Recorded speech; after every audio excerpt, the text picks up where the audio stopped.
Zee 24 तास एक पाऊल पुढे।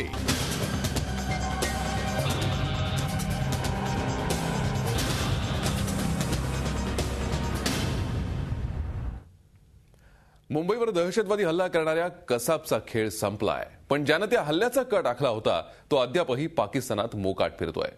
भारतानं जाहीर केलेल्या मोस्ट वॉन्टेडच्या यादीत त्याचं नाव आहे। पाकिस्तानी दहशतवादी अजमल आमिर कसाबला बुधवारी फाशी देण्यात आली। 26 नोव्हेंबर 2008 ला मुंबईवर भीषण दहशतवादी हल्ला करणाऱ्या कसाबचा खेळ संपला खरा, पण या हल्ल्याचा मुख्य सूत्रधार अजूनही मोकाटच आहे।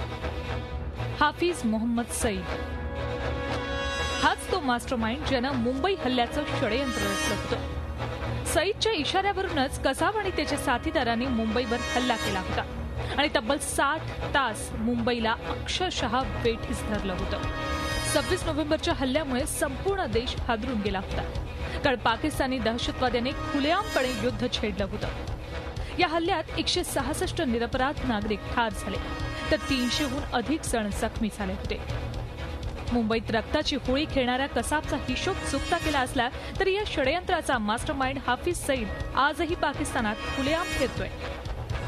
भारताविरुद्ध द्वेष पसरवण्याचं काम सईदकडून केलं जात आहे। कुख्यात दहशतवादी संघटना लष्कर-ए-तैयबाची स्थापना याच हाफिज सईदनं केली। तसंच पाकिस्तानातील जमात-उद-दावा ही संघटनाही सईदकडूनच चालवली जाते। पाकिस्तानात बसून सईद लष्कर-ए-तैयबाची सूत्र हलवत असून मुंबई हल्ल्याचा कटही पाकिस्तानातच शिजला होता। मुंबई हल्ल्याच्या तपासात ही बाब उघड झाली होती। मुंबई हल्ल्यात सईदची भूमिका स्पष्ट झाल्यानंतर भारतानं पाकिस्तान सरकारवर दबाव आणला।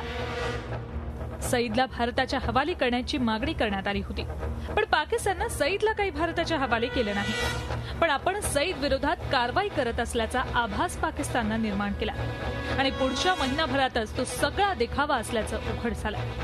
पाकिस्तान सरकारनं सईदला त्याच्या घरात 1 महिना नजरकैदेत ठेवलं होतं, पण त्यानंतर लगेचच त्याची सुटका करण्यात आली।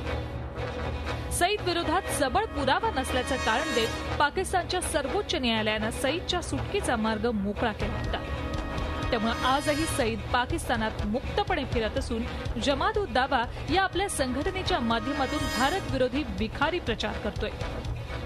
हाफिज सईदच्या या कारवायांमुळेच अमेरिकेनं सईद विरोधात आघाडी उघडली, तसंच त्याच्यावर 50 कोटी रुपयांचं बक्षीसही जाहीर केलंय। अमेरिकेनं लष्कर-ए-तैयबा आणि जमात-उद-दावा या दोन्ही संघटना काळ्या यादीत टाकल्या असून त्यांना दहशतवादी संघटना म्हणून घोषित केलंय। हाफिज सईदला भारतानं मोस्ट वॉन्टेड म्हणून घोषित केलं असून त्याच्यावर कारवाई होण्याची आवश्यकता आहे। झी 24 ताससाठी ब्युरो रिपोर्ट, मुंबई। झी 24 तास एक पाऊल पुढे।